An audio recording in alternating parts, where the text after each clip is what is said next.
Welcome to the Thaiger podcast. Today, we're exploring a life stage that touches everyone, but is too often left unspoken. And I mean menopause and andropause. So first of all, I have to say, it's not a disease. In women, it's harder. The symptoms are more obvious. For the man, it's a little bit more soft. Men sometimes deny the symptoms. Joining me is Dr. Sybille from Miskawaan Health Group, an expert in integrative medicine and personalized hormone care. I myself have a lot of clients who have joint pain, doing sports all their life, eating very healthy, and then they wake up and feel like 180. You have heart pain, joint pain, loss of hair, dry skin. This is all related to the hormones.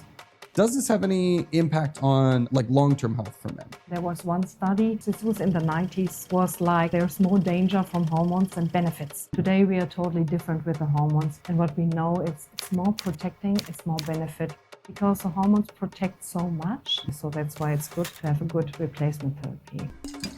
Together, we'll break down the science, the stigma, and the solutions, and show how understanding hormones can transform health, relationships, and quality of life. Let's get into the hormone shift with Dr. Sybille.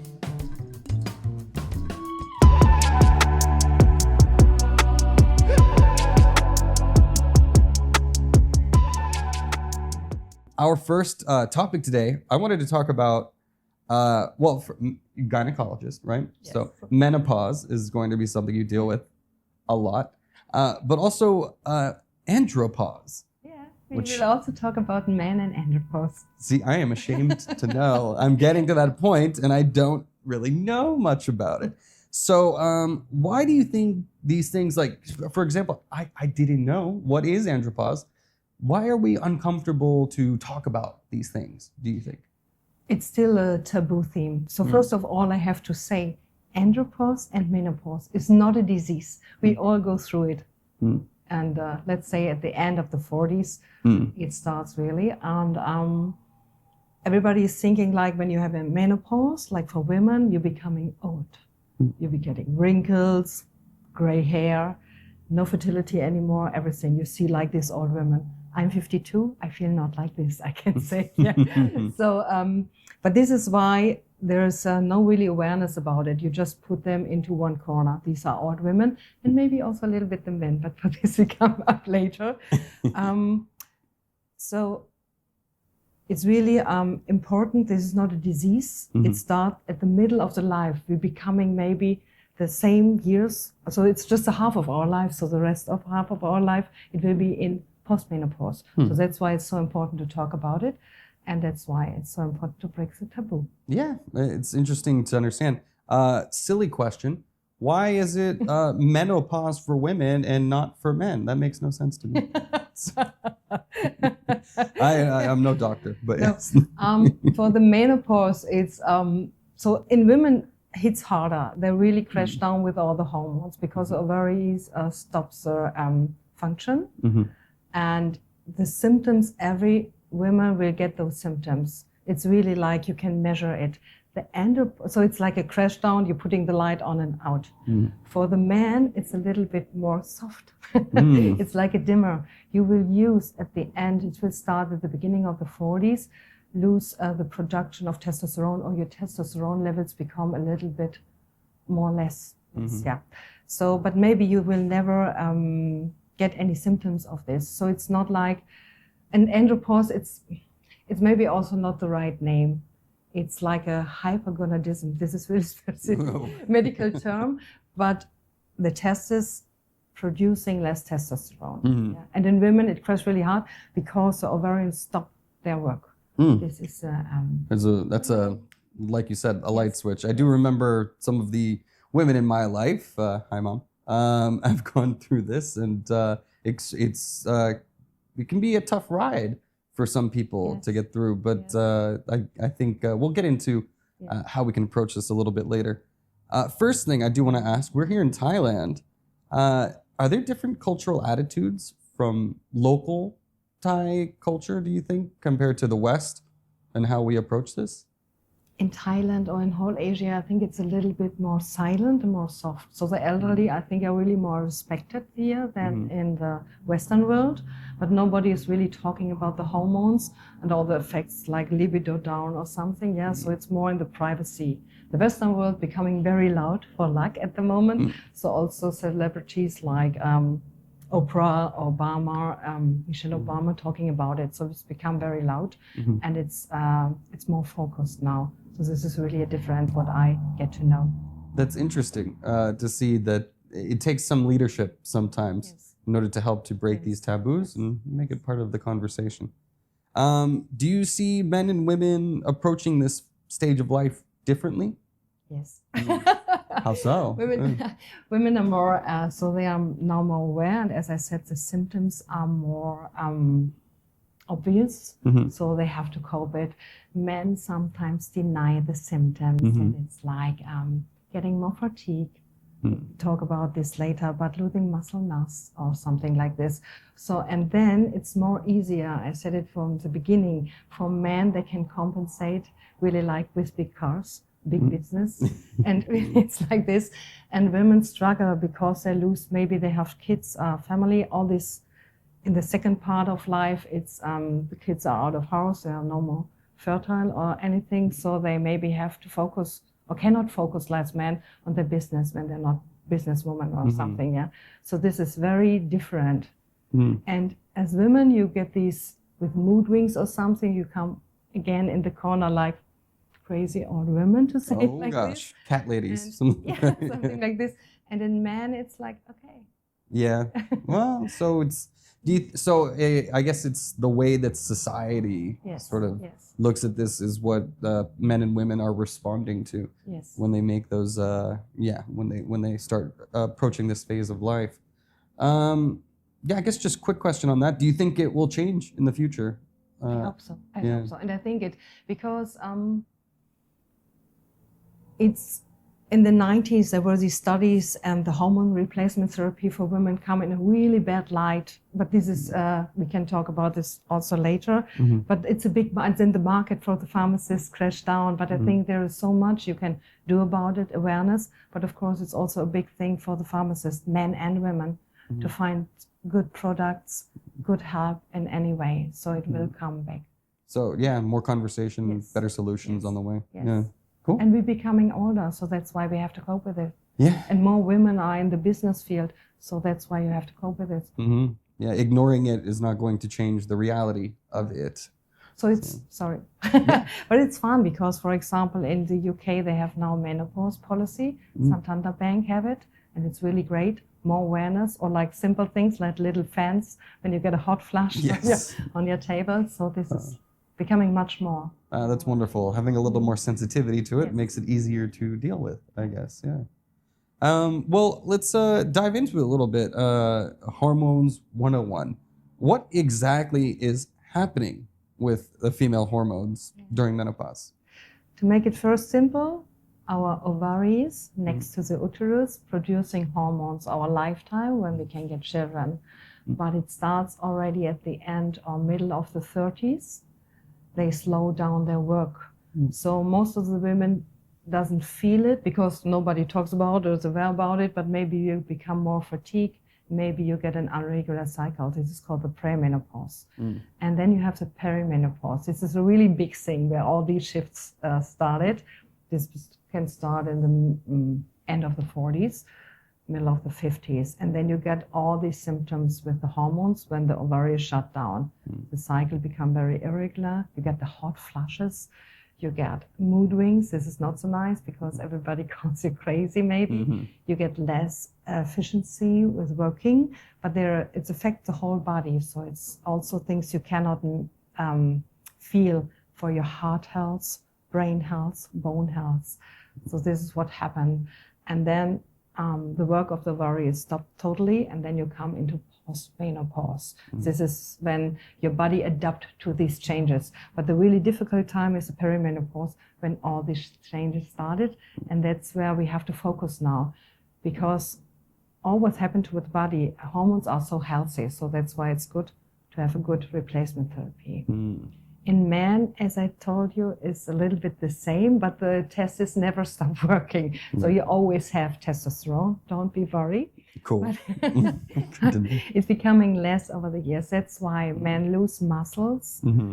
Men get a bigger belly, like the belly fat. I think you're not off at all. Libido or dysfunction of the erectile function or something like this, but not in this crash down, really bam, like with women. More gradual, I guess. More gradual, something like a that. dimmer, as I said. And maybe some men never feel like this. It's okay, just accept becoming older. Yeah. And what kind of therapies do men use maybe to combat these effects? Like, are there popular?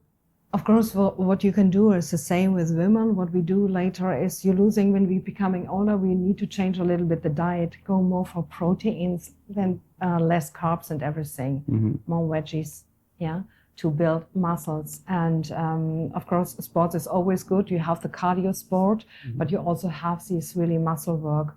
But what you can do also as a man, we always talk about, or with women about the hormone replacement therapy. Of course, for men, it's the same. You can add testosterone to your life when you really need it. But this is always for men and women. It's a doctor thing. You should not start yourself with it. Right. The medical supervision is important. Is it easy to test for that? Like the process? Yes, of course.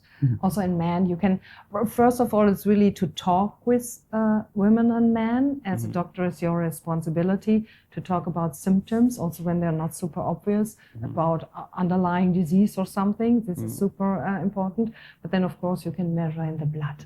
You can take the hormone levels. It's easy. And then from there, you can proceed with the treatment plans if that's what you're interested in. Or you can just accept the changes. And this, I must say, when I learned, accept the changes, this is what I learned as a doctor, but I think it's really not so good anymore for women more, because the hormones protect so much. And maybe I really think for every woman would be good also with crazy symptoms to add hormones in life. This is my perspective. If that improves the quality of life, then why not pursue that? It's very interesting to see the options available now. How long have these treatments sort of been more popularized? Is this relatively recent, like with the hormone replacement? With the hormone replacement for women, it's very old, but then there are a lot of studies popped up, and there was one study with synthetic hormones, totally different hormones. And then this was in the 90s.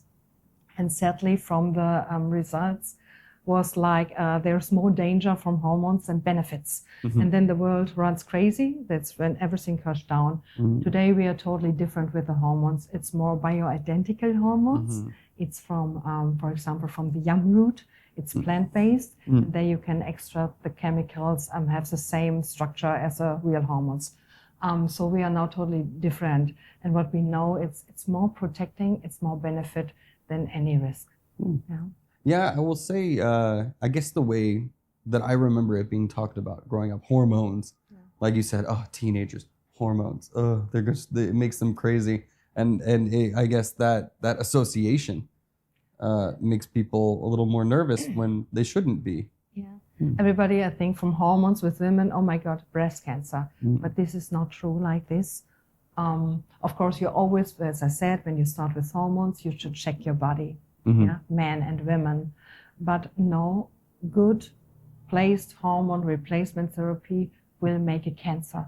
There is a lot of other things, smoking, alcohol, obesity, no sports, stress. This is much more causing. Wow. Yeah, I have to change some habits. It is. That's interesting to me because I haven't heard that, like that there was an association with hormones and cancer threat, which is, I guess, my own ignorance. But it's nice that maybe that's a good thing that I don't know. I've never heard that. So I just feel these days there's so much. I'm not sure if it's a healthcare industry thing or just a society thing. The word, hypochondriacs, right? Like people find things wrong with themselves all the time without actually, going to a doctor and getting checked up. How important is it to maintain regular contact with your doctors going through this phase of life? So when you start with the hormone replacement therapy or with the diagnostic, it would be good every 3 months. But later, when you are safe, it's, for example, you can make blood check that all organs is okay. You can just have a talk. I think it's half a year, once a year is okay. Cool. Yeah. So you're not here every day. That's No, good. of course not. Make me crazy. No offense, but that's not what I want to do with my daily schedule. But anyways, look, we talked a little bit about the symptoms that men and women face. What do like if we start to do hormone replacement therapy? So the hot flashes, sort of the mood swings, as you were saying, does that lessen the effect of them? And are there other things that might affect daily life?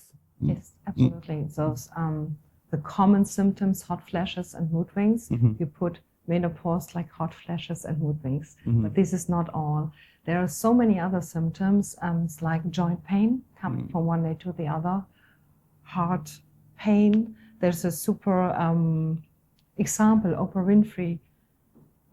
I don't know how old she was, but she get different rhythm from the heart and everything. And she go from doctor to doctor, and at the end it was the menopause. There are less of hormones, and the hormone replacement therapy take every symptoms away. I myself have a lot of clients who have joint pain, doing sports all their life, eating very healthy, and then they wake up and feel like 180 because the lack of estrogen makes the joints and everything, take the smoothness away. Right, yeah. So you have like heart pain, joint pain, loss of hair, dry skin. This is all related to the hormones.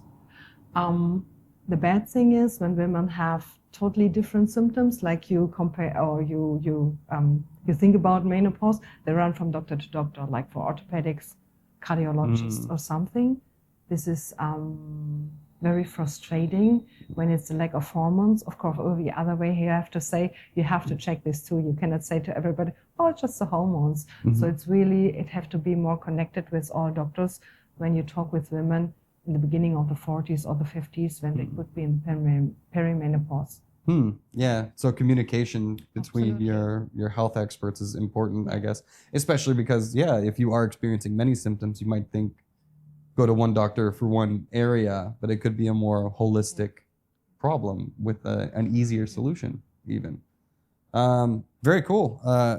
Is this affecting, how does it affect relationships? Like if you're getting into this phase of life, I mean, I guess divorce can happen at any time of life, but it certainly seems to me this is more of the era when that becomes more likely to happen. What do you think? I think when you never talk about it, so like my parents' age or something, and then your wife getting very moody, getting very stressed, getting hot flush and feeling ashamed, because vaginal dryness is also one thing, and loss of libido and everything, and you don't talk about it, that it's natural, that it's not her fault or his fault, then it can come to a big disaster in your relationship.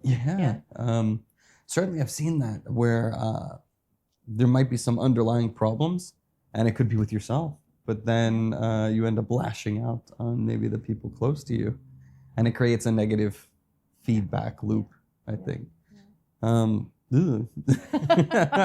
Scary. But what I really think when you talk about it and everybody is aware of this, that this happened to all of us in life, it makes it much more easier. Talking always helps.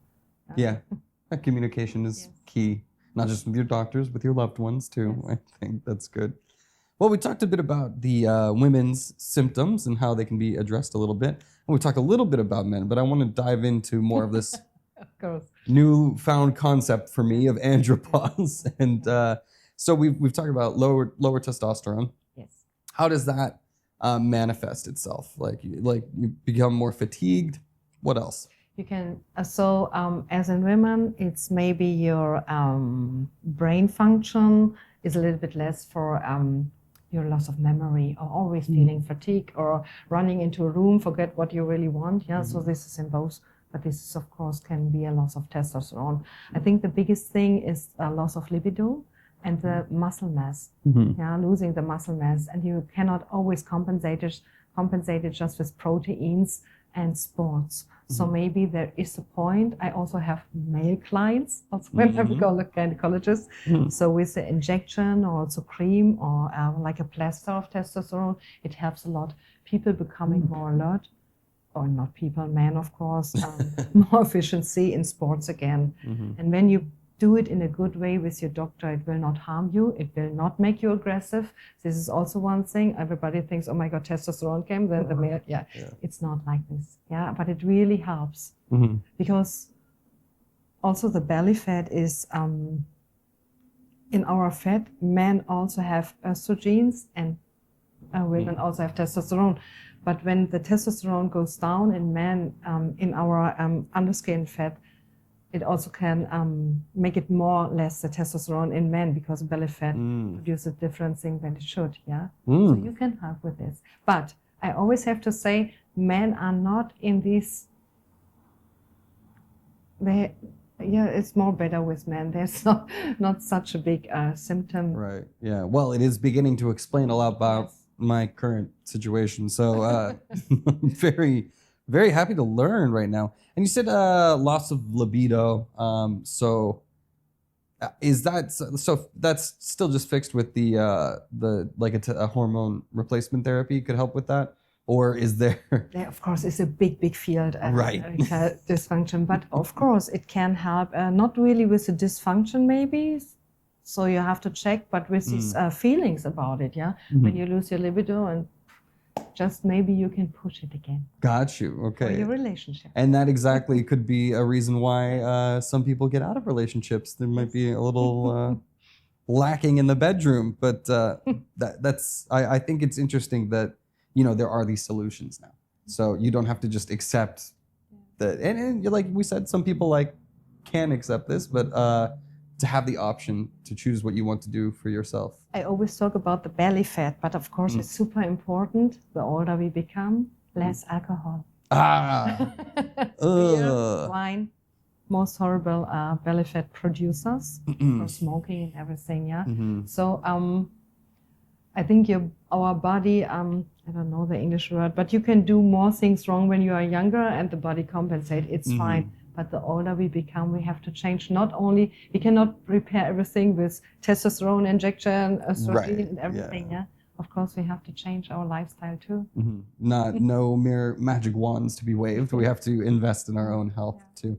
All good things in moderation. That's for sure. Don't need to drink like I was 21 anymore. I think. Although I will tell you, I'm going to Las Vegas in 1 month. I'm gonna have some beers, okay? That's not gonna stop me. But it's important to understand how these things affect our health. That's for sure. Okay, we talked about hormone replacement. Actually, one quick question about that. Does this have any impact on long-term health for men? So, how long does it take for the benefits of the replacement therapy to be felt? And then are there any long-term side effects or things to be aware of? No. When you get your hormone replacement therapy, you will not wake next day as Superwoman, as Superman. Yeah? Right. So it takes a little bit of time. And for the long term, when you're really in a good doctor's hand and everything is balanced, you can take it for your lifetime. Maybe somebody will say, no, what she's saying, but I really, cool. It's the truth. I trust you, I have to say. So that's good to know. No serious concerns then going forward. Okay, so what are some of the, we just talked about it right now, some of the lifestyle choices you can make to help improve your health outcomes as you get older? Drinking less, maybe. What else can we do? More proteins, as I say. Sport. Move. Yeah. Just stress reduction. So many people have so much stress. Yeah. A good sleep every night, really 7 to 8 hours. Try it. And when you're balanced with hormones, then it will be more fine. Yeah, that your cortisol levels are not so high every morning and you wake up in a bad mood, but already under stress. And of course, we just talk about hormones, but our body is a whole thing. And this is what we want to do here in Miskawaan. You cannot see just one symptoms, and press a button there. You have to see everything.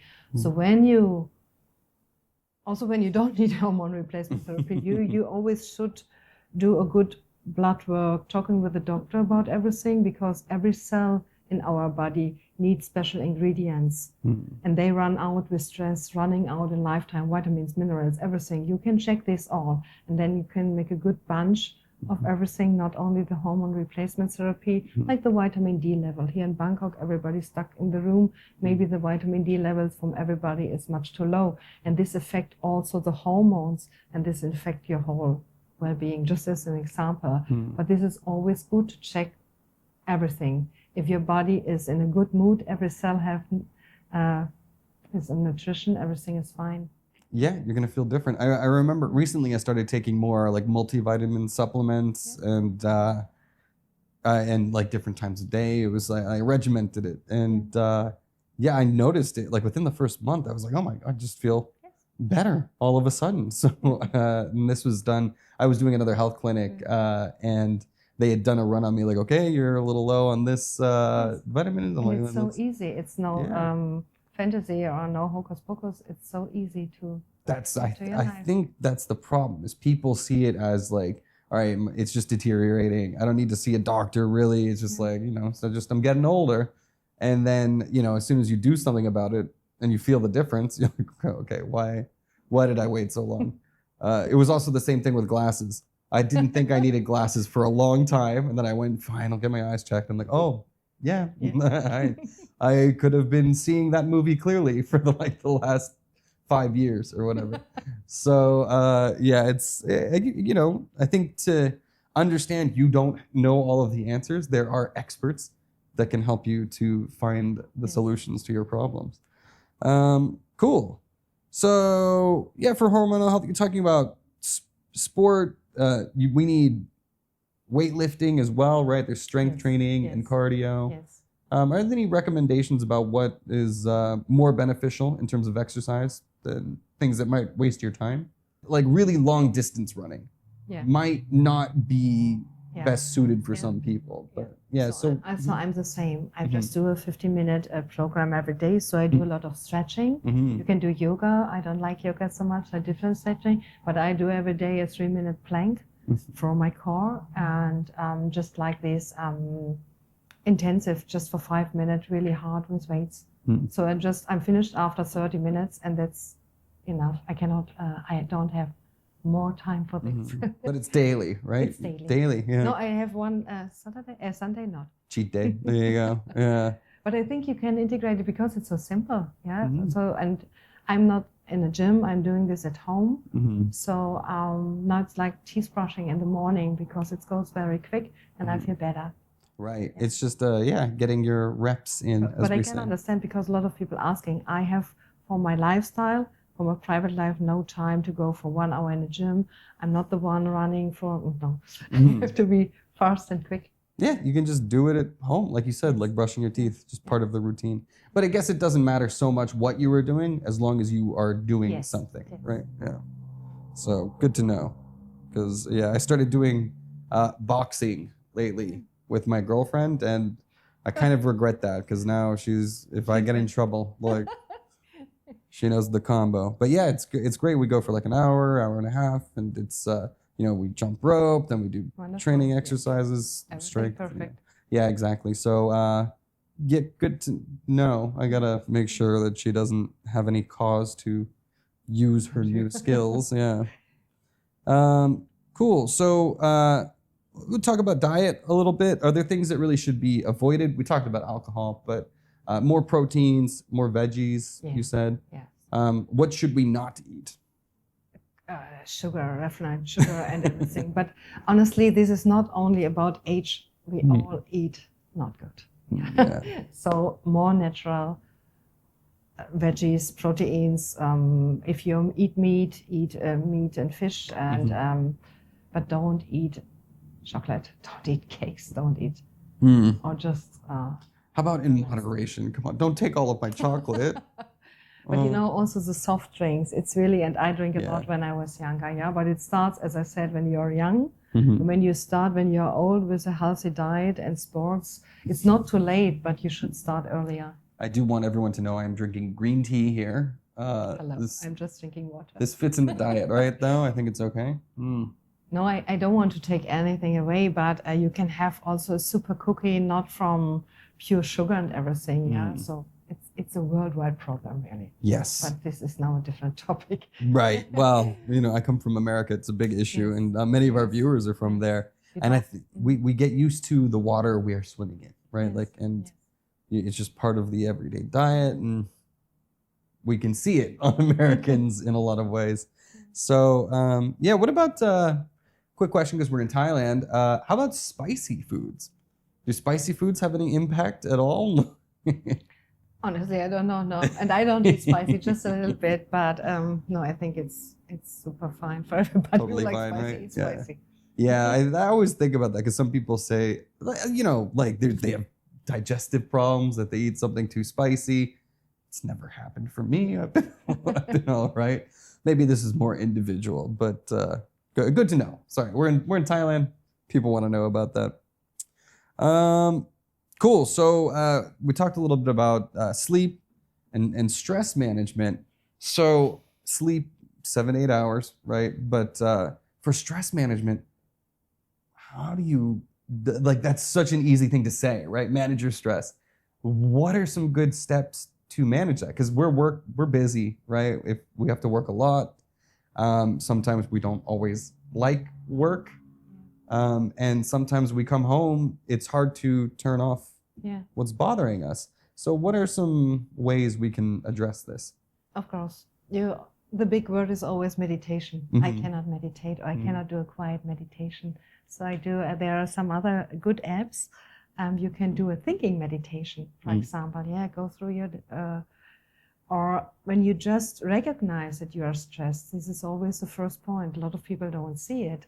Just, for example, just walk in the street, super busy outside, and just stand for 30 seconds still and look at a tree. So this will calm you down.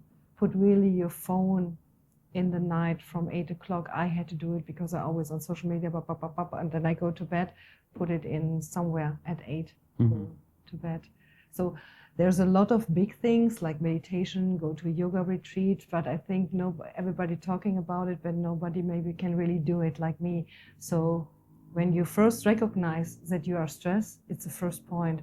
When you just stand still for a second, just also in an overcrowded street, less with phone, and then I think it's, and when you're not like me, not a human can do a quiet meditation, then your head starts boom. Then search for a thinking meditation. It's interesting.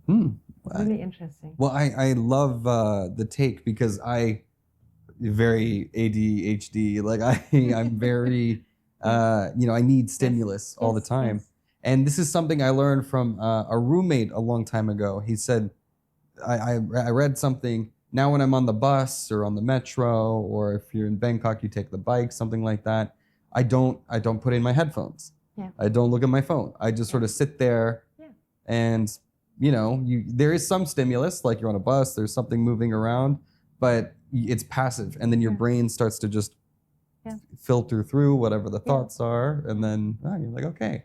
And I noticed a big difference when I started doing this, and it's not active meditation, right? I'm not sitting there like a monk. But it has a deep impact, really. Make you calmer and make you more aware that there is stress, and Well, I'm very happy to hear that I've already been doing this, and this is advice from someone who knows more than me. Good to know.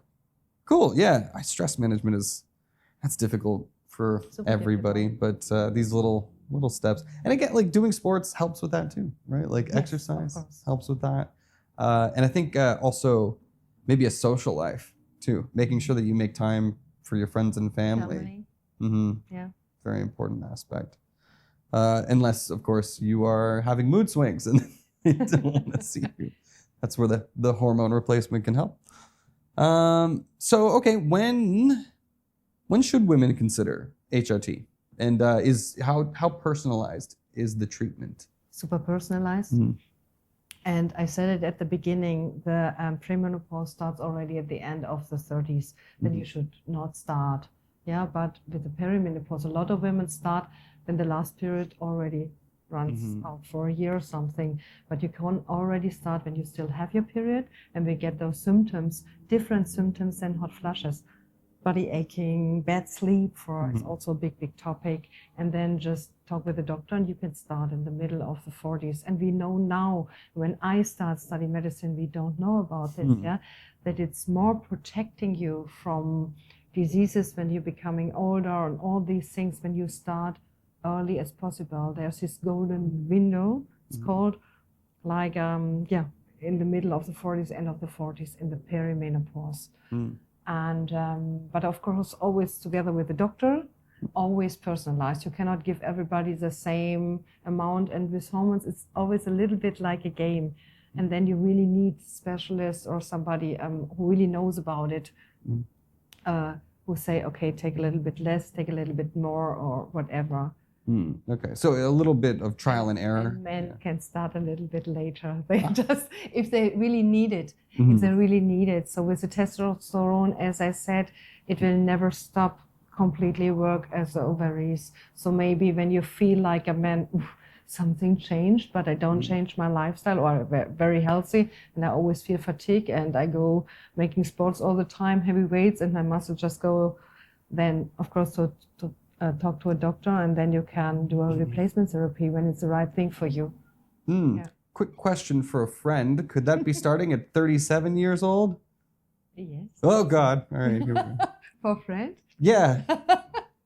It's good for my friend to know. You can do blood tests and check on this, of course. Yeah. Okay. Because it could be different reasons. And as I say, this is the danger. Not after this podcast, not everything is related to hormones. Right. Hormones. Yeah.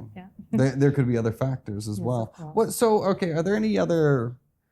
So we see these things affecting men with low testosterone, right? More fatigue, loss of libido. Could those be signs of other potential problems? Yeah, of course, fatigue can also be the thyroid or something.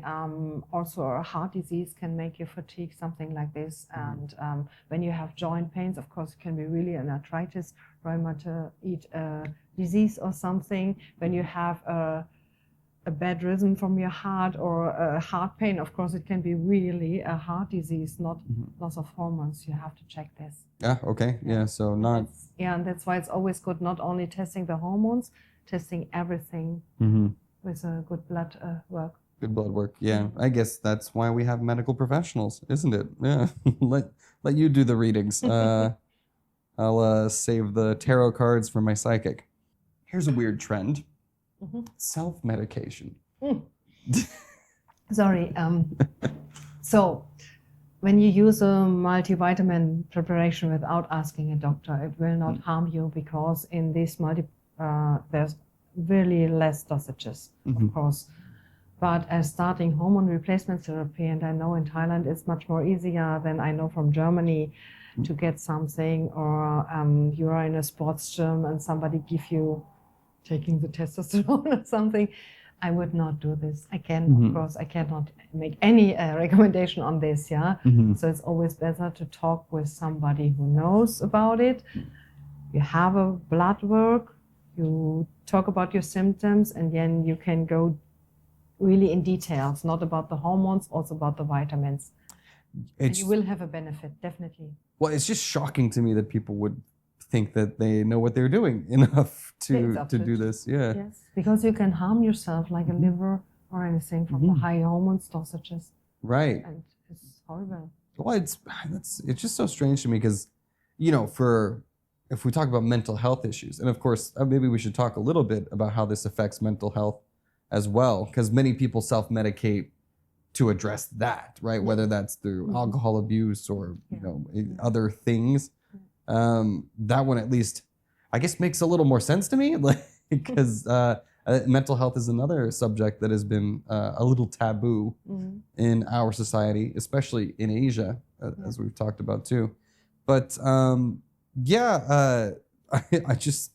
This is a good thing when you really also men come, because I want, like, I have testosterone, you always cover this mental issues with your questions. You know, it's always in, and then maybe you can go into a different way. But this is a good thing. Yeah? It's different when you come with a broken leg. Nobody asks about your mental health, but with the hormones, you always, this is a question: how are you feeling? So that's it should be, mental health is health. It's part of the holistic approach too. That's wonderful.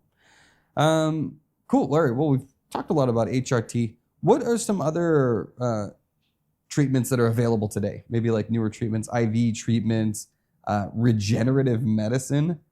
That sounds cool. It's always cool. Yeah, peptides as well. So can you help me run through what are these treatments for? When we really have a lack of hormones, what I said, you need a hormone replacement therapy. But everything else, because our body is a whole organism, and everything have to run smoothly. So like with vitamins and minerals, and of course you can use peptides, but nothing is really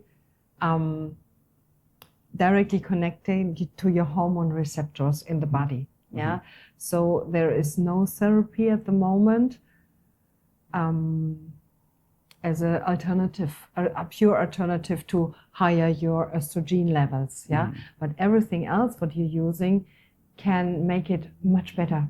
Yeah, not only the hormone replacement therapy if you need one, but also the whole body function. And then you're like a good car, getting your oil, getting your fuel, everything is super fine, and running smoothly. That's nice. What about anti-aging things? Like there's a lot of like I've seen, what is PRP and stuff like that. You can do it, yeah. But, when you're getting older, not only really from the main issues like hot flushes or body ache, joint aching, you take your hormone replacement therapy, but you will get wrinkles. We all getting older. There's nothing we can do about it, but we can do with those things, feeling ourselves better, feeling more smooth, feeling more beautiful, of course. And then you have also benefit for your mental health. Yeah, I guess that's true too. Very diplomatic. But it will not higher peer your hormone level. Yeah. I just always think, sometimes I see these celebrities and things like that. I just like, how do they look so young, so old? I'm just picturing them with some secret organization where they get maybe there's a good filter on camera. That could be it too. Who knows? AI. Don't worry, we'll put a great one on you. Yeah, I hope so. That's lovely. Okay, so let's break some myths about HRT. How does it affect weight gain? You gonna put it on, take it off? No. It's not. Because for women, there are subgroups of estrogens, and one of these subgroups make more belly fat, and it's a weak one. But when you have hormone replacement therapy, it will not be coming more. Maybe when you're lucky, with all the other lifestyle changes, it's going away. Yeah, but it will not. You will not gaining weight. Okay, so when I get my beer belly, I guess it's the beer, not the leg. I think so too. Fair enough. Good to know. We talked a bit about it earlier too, and I want to explain what is the difference then. So, does testosterone therapy cause aggression? No, it does not. Why are people confusing that? Why do people think that would be the case? Testosterone is always this very masculine hormone, and with younger men, sometimes there is more aggression around. So everybody thinks when you put a lot of testosterone, it can happen, but not with a very good therapy, balanced therapy. Yeah. All right. It's make you more efficient. Everything, but not aggressive. Okay, cool. Is this maybe some association with bodybuilders maybe using steroids or something like that? Feels like that might be the case. Yeah. These masculine, they are full testosterone machines, very aggressive. But this is not like this. Right. There's more to it than that. Yeah. So cool. Yeah. Interesting. Because I guess the problem is when we're talking about these hormone replacement therapies, it's not for those guys. No. It's really for the calm down too much kind of guys. Yeah. So okay, cool. Good to know. Don't need to worry about that. Let's talk about a little bit about your approach here. How are some ways that you personalize? So you test, you diagnose, you do blood work, things like that. How do you personalize care for both men and women here? So when you would come as a client, of course, we had a long talk about your past, your medical history, underlying disease, and what are your symptoms. And it's always, as a doctor, sometimes the patient don't know every symptoms he suffer from, so you have to ask the right questions. Yeah. Then you already had a picture, and then of course we always do here big blood work, and this is not about just testosterone. You have a big bunch of hormones, also not. Testosterone cannot go through the body effective alone. There are binding proteins and free testosterone. So we test a lot, and also every other thing. It's your normal blood count, it's the kidneys, it's your thyroid. And then we have a big picture of everything, what is missing in your body and what we can replace. And of course, we can talk about your nutrition with a nutritionist. We can talk about what exercise you're doing or doing nothing, and help and give advice. And the replacement therapy can be very personalized with tailor-made creams, or just fixed dosage creams, but you can take a little bit less, a little bit more, something like this. And also with the vitamins, you have a multivitamin, but maybe you just need a vitamin B12 or something, then in a higher dosage. So this is what we are doing here. Seeing everything together, not just giving a cream, estrogen or something, seeing it together and make the best therapy. So that's great. You guys, it starts with a detailed conversation to understand what are the real problems and what are the causes behind those problems. That's what you want from your healthcare, like somebody that cares enough to ask these questions. Because sometimes, like, I've been to hospitals here, other hospitals here in Thailand. I've been to, general practitioner in America, in China. I've been to them as well. Some of these are just like a factory, right? They're like, hey, what's the problem? You got that? It must be this. Boom, in and out. Like, don't let the door hit you. Always have to take your patient seriously, you know. A lot of people are afraid to go deep into detail when it's about a sexual topic or something. Yeah. So you have to be very compassionate and Well, create an environment that lets them to talk openly about that is so important. So I love your approach about the taboos. Cool. So have you experienced, I guess, how have you seen patients that have gone through these therapies? How have their lives improved? Ones that you've worked with. Yes, but maybe I can talk about myself. This is always, sure.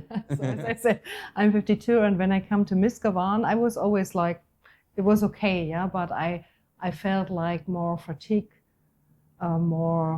just like every day. And so I start with my own blood work without hormones, but I just add all the vitamins, like a good vitamin D level, like good vitamin Bs, whatever. And it really changed after 6-8 weeks. I feel more efficient than in my 30s. This was great.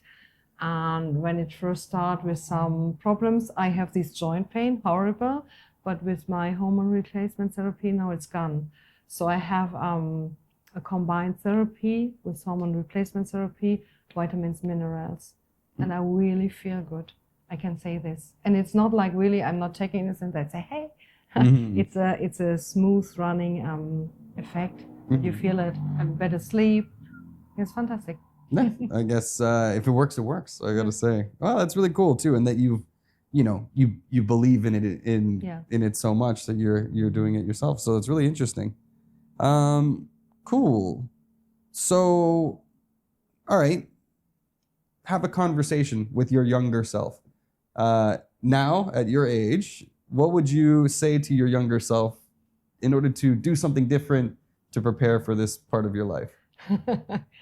No smoking. Don't drink too much. Really, less sugar. I made all these things when I was younger, more sports, and start earlier really to be aware that your body is stressed. And no smoking, really. Everybody should stop smoking, Yeah. drinking less, and eating more healthier. And maybe start earlier with the hormone replacement therapy and everything, doing a blood work. Because I see already young men and women in the 30s, and it's not everything hormone related, who feel always fatigue, who feel like not a real burnout, but cannot do loss of energy. Yeah? So, and there you can add, sometimes it's just one vitamin D or something, and everything feels better. Yeah. It could be such simple solutions, and we just don't even bother to ask what they could be. Cool. Yeah, I don't know. See, I'm taking this. I'm in my 30s now, so it's something I should probably listen to. Cool. So, I guess one quick question: like, once you start noticing the symptoms as they're starting to come in, I mean, I guess it's kind of a dumb question. You notice symptoms, you should go talk to your doctor. Right? It should be pretty much immediate. You should also know when you notice symptoms like you think, oh, I'm just getting older, like this joint pain. No, better ask a doctor. Yeah. And always think, as a woman, could be menopause problems, perimenopause problems.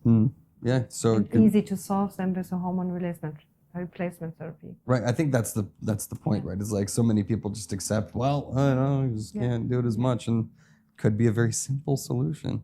Yeah, so when should men start checking their hormones? Talking about men now. Back to the andropause. Just when there are symptoms. Okay. I think for men, really, it's a big thing, or it will be becoming more with the andropause, but there's this, just when you feel more tired, feeling something change in your life and you don't know really why, then you should check hormones. I would not recommend for everybody a hormone check. Yeah. But typically, if you want to give a ballpark, end of the beginning of the 40s. Okay. Yeah, you have a little bit left. I'll be seeing you again soon. Oh God! All right. No, but it's you honestly. When you have symptoms before, of course, become before. But with a hormone check, I think it's a good beginning of the 40s with all the other things I mentioned. To have a checkup. Hey, is everything all right with me, or it's better to take something? Well, you've definitely made it seem very easy and welcoming. So I'll see you again soon. Let's get into some of the sappy stuff at the end. Relationships and families. So, what are some ways that family members can support them, their partners or their parents if they're going through it? Is there anything that you've seen families make mistakes in going through this process? Yeah. I think the education is not good, for those things. When you're a kid and then you have a mom freaking out for something and you don't know why, it's really about communication, that you know about it and that you take less stress from your mom, maybe be a little bit more kind or something, and also with a husband. But also men like feeling fatigue and then, come on, you're just becoming old. So I think the big thing is the communication, really to take it serious. Talk about it and also say, hey, come, let's go to a doctor, or you just say it's okay when you're screaming at the moment. I know it's not really for me personal, it's a time in life. See, and here we come back to the it's the hormones excuse. And sometimes it is just that. Yeah. So have patience and be forgiving, I think is very important. Very cool. So, and we talked about education. What do you think is a good solution about getting more of this kind of information into the public mind? Because it's still not there. It should start in school. I cannot remember when I was in school that we ever talk about menopause or something, We talk about a lot of things in biology, but I think it already should start in school. And I know also doctors don't know about perimenopause, and when you're not for gynecology or something, it's like, what's this? That seems crazy to me, but also believable.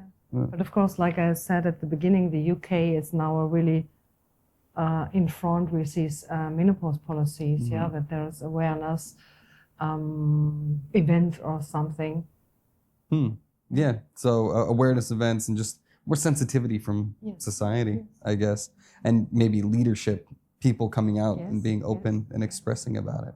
I always know, we've talked about these women examples. Can you think of any men that I provided examples for the andropause side of things? Honestly, not. But you We- find out. I'll start. Guys, low T over here. I'm going to go get checked up. Yes, if I go through this, I promise I will be open and honest about my journey. But yeah, it just does seem like in there's like a machismo world of men that are just afraid to admit that something might be wrong, and asking for help. It's just it seems more difficult for my gender, I guess. Anyways, hopefully that changes, and hopefully podcasts like this can help to bring more of this conversation forward. Final message, I guess, for men and women who might be considering getting their hormones checked out. Help to make them not be nervous about this process. What would you say? It's not a disease. It's a natural flow in life. And it's so sad that there's not so much awareness about it still. Yeah, in men more than in women. Hey. And it's like this taboo theme. Oh yeah, she's in menopause or something, yeah. And you can do so easily. You can help so easily. So that's why it would be so good more women take the chance, take a doctor's conversation, having a blood work, everything, and then make a good individualized therapy for it. Yeah, and I think everybody can trust on this, or because you're 50 and I hope I become 120, so I have more years in front of me, and I want to make it great. Yeah. Just have a good quality of life, and this you can do with a hormone replacement therapy. I think you said it perfectly. This is not individual. Everybody's journey is individual, but this is something everybody goes through, right? It's like, it used to be, what is it? Death and taxes are the two guarantees in life. So is menopause and andropause as well. More than menopause. Yeah. Well, so we got to figure out, how to be able to feel comfortable coming to ask for this kind of help. And again, we also said too, it might be hormones, it might be something else. If these symptoms appear, there's no excuse. Maybe we didn't say it's so. It's not only about the symptoms. Hormones protect your body, like your heart and everything. And 100 years ago, we don't need this because we all died much earlier. But now our lifespan became so long. So this will become more and more important to have a good all-in-all supplements. I think, it's a brave new world in terms of what we're doing with medicine and how accessible these treatments are. And just the idea that people are taking more control of their health rather than sitting around and waiting for things to get so bad that now they really need help, rather than trying to get ahead of it and making sure their bodies can protect themselves, maybe. Yeah.